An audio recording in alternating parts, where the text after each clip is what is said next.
good day po sa inyong lahat at sana'y nasa mabuti kayong kalagayan at patnubayan po ng ating buong may kapal ang bawat isa sa atin.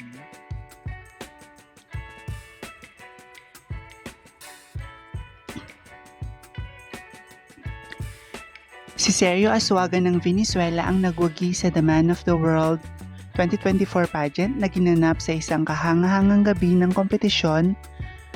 Napaka-intense ng labanan na may mga malalakas na kandidato mula sa iba't ibang bahagi ng mundo. Ang mga huling resulta ay nakita ang Venezuela na nakuha ang pangunahing titulo, sinundan ng Pilipinas bilang first runner-up, France bilang second runner-up, Puerto Rico bilang third runner-up, at Ecuador bilang fourth runner-up. Pagkamanalo ni Sergio Azuaga. Ang pagkapanalo ni Sergio Azuaga ay patunay ng kanyang natatanging performance sa buong kompetisyon. Ang kanyang tindig, karisma at kumpiyansa ay kitang-kita sa bawat segment, mula sa swimwear at formal wear rounds hanggang sa talent showcase at ang mahalagang Q&A. Ipinakita ni Sergio hindi lamang ang kanyang pisikal na kakayahan, kundi pati na rin ang kanyang intelektual na lalim, na umaangkop sa mga halaga ng pageant at pamumuno at responsibilidad sa lipunan.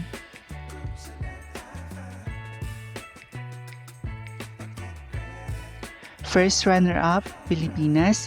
Ang kinatawan ng Pilipinas ay nagpakita ng napakahusay na performance na pumukaw ng atensyon ng mga manonood at mga horado. Ang kanyang presensya sa entablado ay napakaganda at palagi siyang nagpakita ng mataas na antas ng kumpiyansa at biyaya. Ang palaging pagpasok ng Pilipinas sa mga international na pageant ay patuloy na nagpapalakas ng reputasyon nito bilang isang powerhouse sa mundo ng pageantry.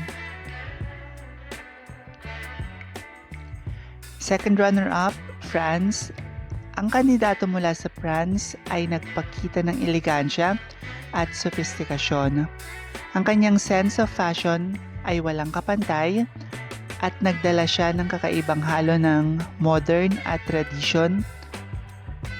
At ang kanyang performance sa talent round ay nagpakita ng kapansin-pansin na nagpakita ng kanyang pagiging versatile at dedikasyon sa kompetisyon.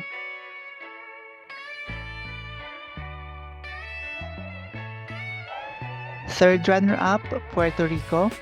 Ang kinatawan ng Puerto Rico ay nagdala ng masiglang enerhiya sa kompetisyon. Ang kanyang karisma at friendly na pag-uugali ay naging paborito ng mga manonood. At ang kanyang kakayahan na makipag-ugnayan sa audience at mga horado ay nakatulong sa kanya sa pagpasok sa top ranks. At ang fourth runner-up ay ang Ecuador. Ang kandidato mula sa Ecuador ay nagpakita ng malakas na presensya sa buong kompetisyon. Ang kanyang athletic build at talas ng isip ay kitang-kita, lalo na sa sports at fitness round. At ang kanyang dedikasyon sa pagpapalaganap ng mga advokasiyang pangkalikasan ay nagkaroon ng malaking epekto sa tema ng pageant na responsibilidad sa lipunan.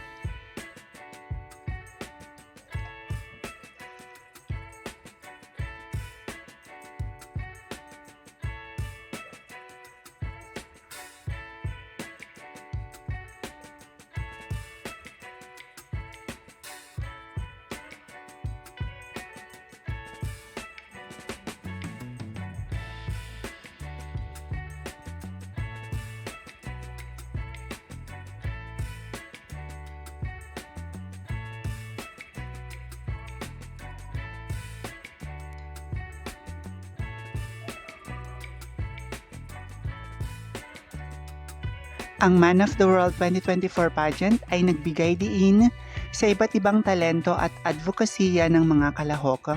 Ang event ay isang pagdiriwang hindi lamang ng pisikal na kakisigan, kundi pati na rin ng intelektual na kakayahan, kamalayang panlipunan at pamumuno.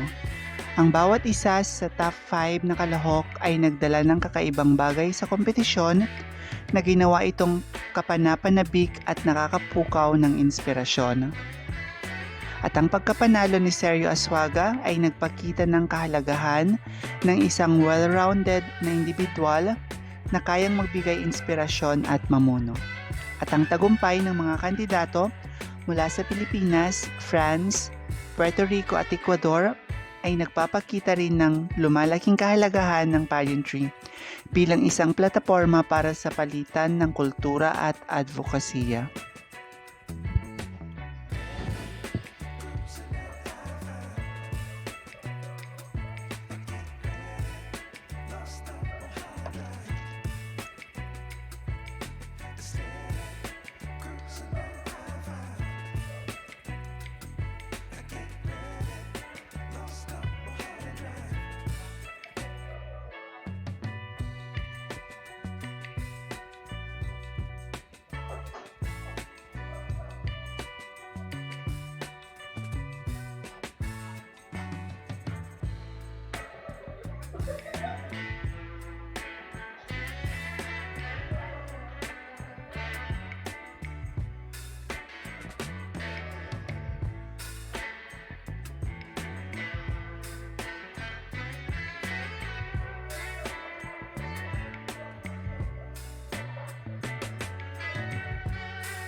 Maraming salamat sa inyong walang sawang suporta.